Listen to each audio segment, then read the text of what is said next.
محترم سامعین کرام، عزیز دوستو، حضور نبی اکرم سرور دو عالم صلی اللہ علیہ وسلم آپ اللہ کے حبیب ہیں، محبوب ہیں، عالمین کے رسول ہیں، ختم الرسل ہیں، اور دنیا میں آپ کی بعثت کا جو مقصد ہے، جو ضرورت ہے، وہ کیا ہے؟ اللہ جل جلالہ نے اس ساری کائنات کو اپنے صفت رحمت کے تحت آگے بڑھایا ہے۔ اس لیے عرش اعظم پر اللہ جل جلالہ نے یہ لکھ دیا ہے، ان رحمتی سبقت غضبی، میری رحمت میرے غصے پر سبقت لے گئی۔ رحمت آگے آگے چلتی ہے، غصہ پیچھے پیچھے چلتا ہے۔ رحمت بغیر اجازت کے بھی آ سکتی ہے، اسے اجازت ہے، اور غصے کو اجازت نہیں کہ وہ بغیر اجازت کے نکل آئے۔ وہ جب بھی آئے گا اجازت کے ساتھ آئے گا۔ اب اللہ جل جلالہ نے اپنے عرش کو کہاں پر قائم کیا ہے؟ یہ ساری کائنات، زمین اور آسمانوں کا سارا نظام، اس نظام کے اوپر عرش ہے، جیسے ایک قبہ ہوتا ہے کہ اس ساری کائنات کو اللہ کے عرش نے ڈھانک رکھا ہے۔ اور وَكَانَ عَرْشُهُ عَلَى الْمَاءِ، اس کا عرش پانی پر ہے، یعنی وہ ایک عظیم سمندر جو موج زن ہے، اس سے اوپر اللہ کا عرش ہے۔ اب یہ جو پانی ہے، یہ جذبہ رحمت کا اظہار ہے پانی کی صورت میں، اور جذبہ غضب کا اظہار ہے غصے کی صورت میں۔ اس لیے جب انسان کو غصہ آئے گا تو وہ غضب کی وجہ سے اس کی کیفیت آگ کی ہوگی، اسی لیے اس وقت اسے پانی پینے کا حکم دیا کہ یہ پانی، اس کے اندر جذبہ رحمت پایا جاتا ہے اور آگ میں غضب ناکی پائی جاتی ہے۔ اللہ جل جلالہ نے اپنا عرش بنایا، عرش کے اوپر بھی رحمت ہے، اس کی صفت رحمت کے تقاضے وہاں پر چل رہے ہیں۔ ان رحمتی سبقت غضبی، میری رحمت میرے غضب پر سبقت لے گئی۔ اب وہاں پر اللہ کی اور صفتیں بھی ہیں، جیسے وہ الجبار ہے، القہار ہے، المعز ہے، اس کی اور بھی خوبیاں ہیں، المتکبر ہے، وہ اپنی خوبیوں کے ساتھ ہے، لیکن یہاں صفت رحمت کا تقاضا، اور کائنات میں اس کا تعارف کہ اللہ کے عرش سے اوپر بھی رحمت ہے اور اس کے عرش کے نیچے بھی رحمت ہے۔ گویا وہ عرش وہ سراپا رحمت بن کر اللہ کی کائنات کے اس نظام کو آگے بڑھا رہا ہے، جہاں سے حکم نامے آتے ہیں، جہاں سے آرڈر جاری ہوتے ہیں، جہاں پر امت کی گفتگو کی جاتی ہے، وہ اللہ کا عرش ہے۔ تو میرے دوستو، اب اس جذبہ رحمت کا تقاضا کائنات میں اللہ جل جلالہ نے انسانوں کے لیے جو رکھا، وہ ہدایت ہے، کہ رحمت کے نتیجے میں سوسائٹی میں ہدایت پیدا ہوگی۔ اسی لیے اللہ جل جلالہ نے مسلمان کو جو دعا سکھلائی ہے، اہدنا الصراط المستقیم صراط الذین انعمت علیہم غیر المغضوب علیہم ولا الضالین، یہ دعا سکھلائی ہے۔ اس سورہ مبارکہ کو سورۃ المسئلہ بھی کہا جاتا ہے کہ یہاں سوال کرنے کا انداز اور طریقہ اور اسلوب سکھلایا ہے۔ اب دیکھو، سوال اللہ سے جو چیز مانگی جا رہی ہے، یہ نہیں کہا کہ جنت مانگو، رزق مانگو، اس کا فضل مانگو، اس کی نعمتیں مانگو۔ کائنات میں کتنی چیزیں ہیں جو مانگی جا سکتی ہیں، لیکن جس چیز کی طرف توجہ دلائی وہ ہدایت ہے۔ ہدایت مانگو، اہدنا الصراط المستقیم، اے اللہ ہمیں صراط مستقیم دکھلا دے۔ اور یہ نماز میں اس دعا کو اتنا التزام ہے، آپ فرض پڑھیں تو اہدنا الصراط المستقیم آئے گا، آپ وتر پڑھیں اہدنا الصراط المستقیم آئے گا، آپ سنتیں پڑھیں اہدنا الصراط المستقیم آئے گا، آپ نفل پڑھیں اہدنا الصراط المستقیم آئے گا، تہجد پڑھیں اہدنا الصراط المستقیم آئے گا۔ نماز کے ہر حصے میں اور ہر قیام میں، ہر نماز کے اندر اس دعا کو لازم کر دیا کہ اللہ کی بارگاہ سے یہ ہدایت کی دعا مانگو۔ کیوں؟ جب ہدایت مل گئی تو جنت بھی مل جائے گی، ہدایت مل گئی جہنم سے پناہ بھی مل جائے گی، ہدایت مل گئی اللہ کی خوشنودی بھی حاصل ہو جائے گی، ہدایت مل گئی تو کائنات کی ساری نعمتیں انسان کی طرف متوجہ ہو جائیں گی، اس لیے کہ اسے ہدایت مل چکی ہے۔ اب کائنات میں اس ہدایت کو انسان اس کو کیسے پائے گا؟ یہ اسے کیسے ملے گی؟ یہ کسی درخت سے ملتی ہے، یہ کسی بازار میں فروخت کی جاتی ہے، یہ کہاں سے میسر آئے گی؟ یہ کہاں تلاش کرے گا میں ہدایت یافتہ بن جاؤں؟ اس کے لیے اللہ جل جلالہ نے اس پر اپنے اس جذبہ رحمت کے ساتھ کائنات میں انبیاء علیہ السلام کا ظہور کر دیا۔ نبی آ کر، رسول آ کر، ہادی آ کر، رہبر آ کر، پیغمبر آ کر انسانوں کو ہدایت کا راستہ دکھلاتے ہیں۔ یہ ہدایت کا راستہ ہے۔ اور نبیوں کے اختتام پر، رسولوں کے اختتام پر، رہنماؤں کے اختتام پر، پیغمبروں کے اختتام پر امام الانبیاء، سرتاج الانبیاء، نبی الانبیاء جناب محمد الرسول اللہ صلی اللہ علیہ وسلم کی ذات گرامی کو بھیجا۔ آپ خاتم الرسل ہیں، آپ خاتم النبیین ہیں، آپ سارے نبیوں کے اختتام پر ہیں۔ انا آخر اللبنا، آپ اس کائنات میں آخری ہدایت کے نمائندے ہیں، آخری ہدایت کے چراغ ہیں، وہ سراج منیر ہیں جس نے دنیا میں ساری کائنات میں، مشرق و مغرب میں، شمال و جنوب میں، طول و عرض میں، انسانی سوسائٹی میں ہدایت کو، اللہ کی طرف سے ملنے والے اس پیغام کو انسانی قلوب کے اندر راسخ کر دیا۔ وہ ہیں جناب محمد الرسول اللہ صلی اللہ علیہ وسلم کی ذات گرامی۔ اس لیے فرمایا بعثت رحمتاً، میں رحمت بنا کر بھیجا گیا، مجھے اللہ نے دنیا میں صفت رحمت کے ساتھ مبعوث کیا ہے۔ اس صفت رحمت کا تقاضا ہے انسان ہدایت یافتہ بن کر زندگی گزارے۔ ولم ابعث لعانا، مجھے لعان بنا کر نہیں بھیجا گیا کہ میں لعن تان کرنے والا ہوں، میں بد زبان ہوں، میں بد اخلاق ہوں، میری زبان پر گالی گلوچ ہو، مجھے یہ بنا کر نہیں بھیجا گیا۔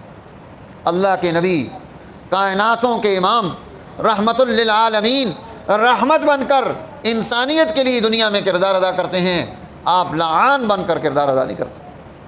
تو میرے دوستو، یہ صفت رحمت یہ میرے اندر بھی پیدا ہو جائے، یہ صفت رحمت آپ کے اندر بھی پیدا ہو جائے، امت محمدیہ کے ہر قلب میں، ہر دل میں یہ صفت رحمت پیدا ہو جائے۔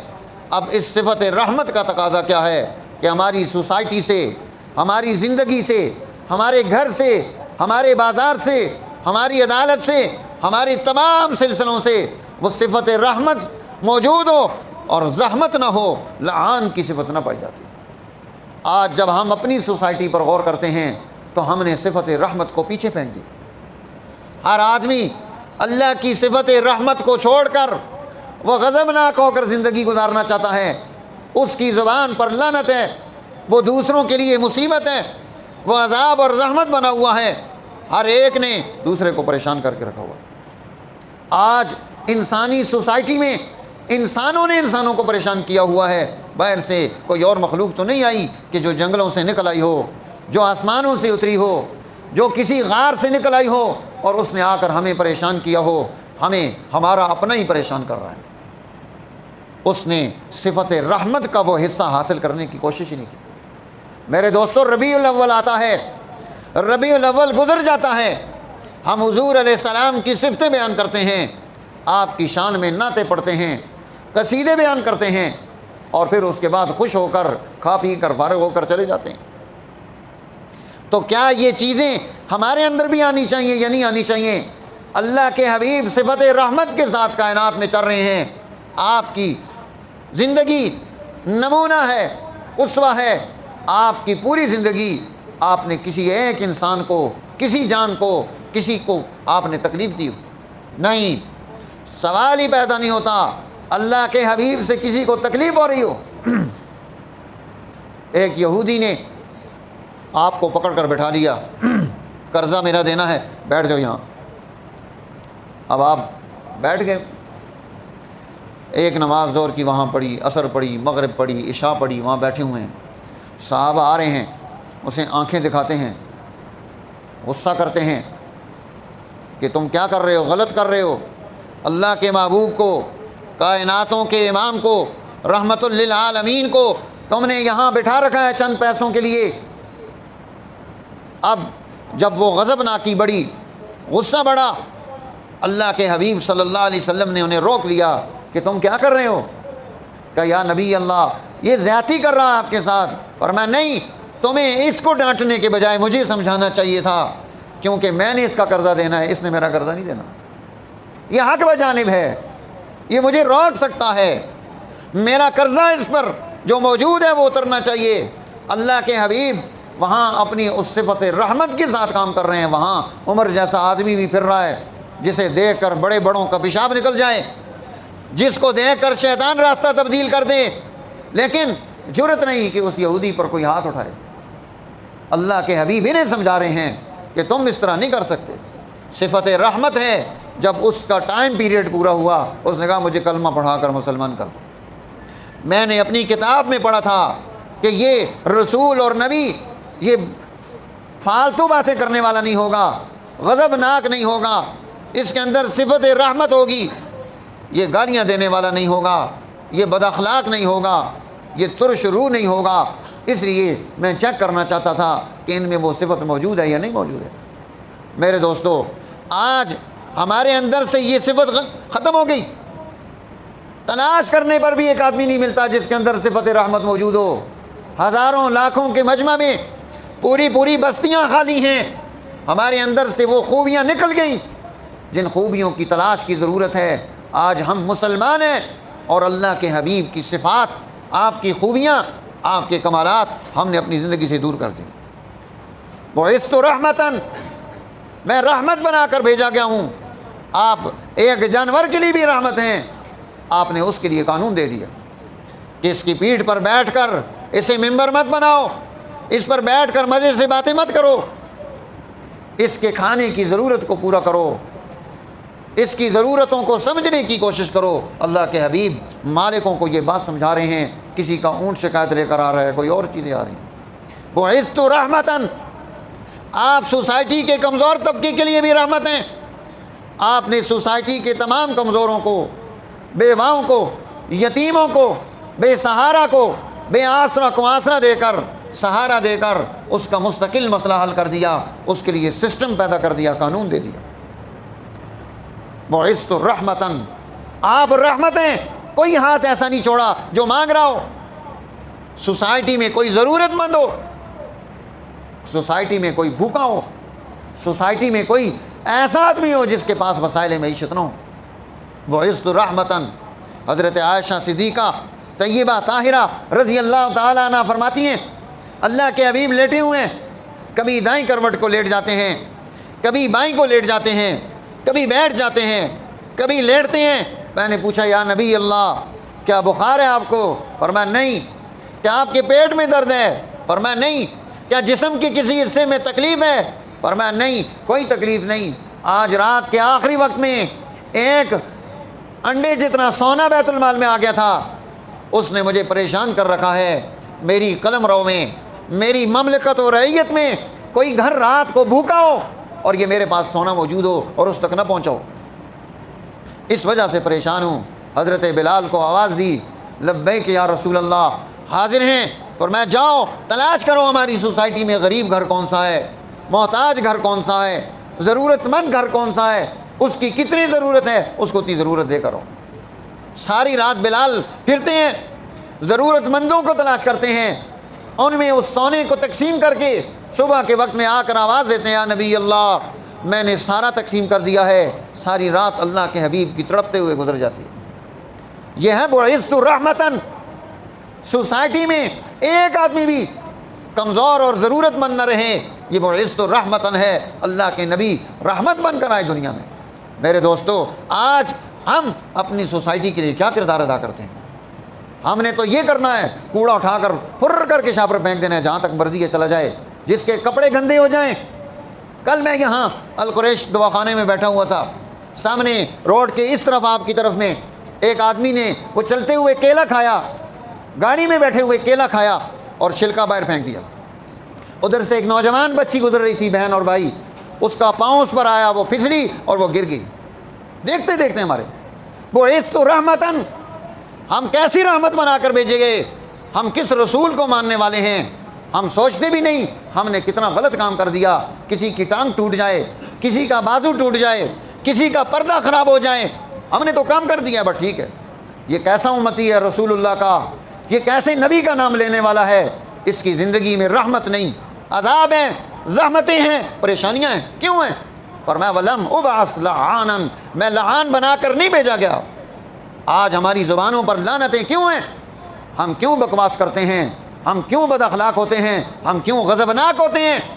ہم اپنی سوسائٹی کے لیے بربادی کیوں سوچتے ہیں؟ میرے دوستو، حسد کو کیوں منع کیا ہے؟ حاسد کوئی کام نہیں کرتا، حاسد نے صرف دل میں سوچا ہے، اس کے سوچنے سے جو خرابی پیدا ہوئی اس کو بھی اللہ کے حبیب فرما رہے ہیں ان الحسد، یہ جو حسد ہے تاکل الحسنات، یہ نیکیوں کو ایسے کھا کر خاکستر کر دیتا ہے، کما تاکل النار الحطب، جیسے آگ لگ جائے لکڑی جل کر راکھ ہو جاتی ہے، ایسے ہی حاسد اپنی نیکیوں کو جلا کر راکھ کر دیتا ہے۔ اب اس حاسد نے کیا کیا ہے؟ نہ قدم اٹھایا، نہ قلم اٹھایا، نہ زبان ہلائی، صرف دل میں سوچا ہے کہ یہ کیوں ترقی کر رہا ہے۔ شریعت نے اس کو بھی جرم قرار دیا ہے۔ میرے دوستو، جو قلم اٹھائے، جو قدم اٹھائے، جو کسی کے بارے میں دوسرے کے خلاف بات کرے، وہ تو اس سے آگے بڑھ گیا۔ لم ابعث لعانا، ہم حضور علیہ السلام کو آپ کے امتی ہیں تو ہمیں اس امت کا جس پر ہمیں فخر ہے، شرف ہے، ہمیں اللہ کی طرف سے انعام ہے ہم پر، اس انعام کا خیال رکھنا، اپنے اندر خوبیاں منتقل کرنا، رحمت بن کر زندگی گزارنا، لعان بن کر زندگی نہ گزارنا، یہ ہمارا شیوا ہونا چاہیے۔ آج سے ہم سیکھیں، غور کریں اللہ کے نبی کی سیرت کیا ہے، آپ کے اخلاق کیا ہیں، آپ کا کردار کیا ہے، آپ کا عمل کیا ہے، آپ کا نمونہ کیا ہے، میں نے کس نمونے کو اختیار کرنا ہے۔ اللہ جل جلالہ مجھے اور آپ کو اس کی توفیق نصیب فرمائے۔ دوسروں پر اعتراض کے بجائے اگر ہم اپنی زندگی پر غور و خوض کریں گے تو ہم بہت ساری خوبیاں جمع کر لیں گے۔ اللہ ہمیں خوبیاں جمع کرنے کی توفیق نصیب فرمائے۔ وآخر دعوانا الحمدللہ رب العالمین۔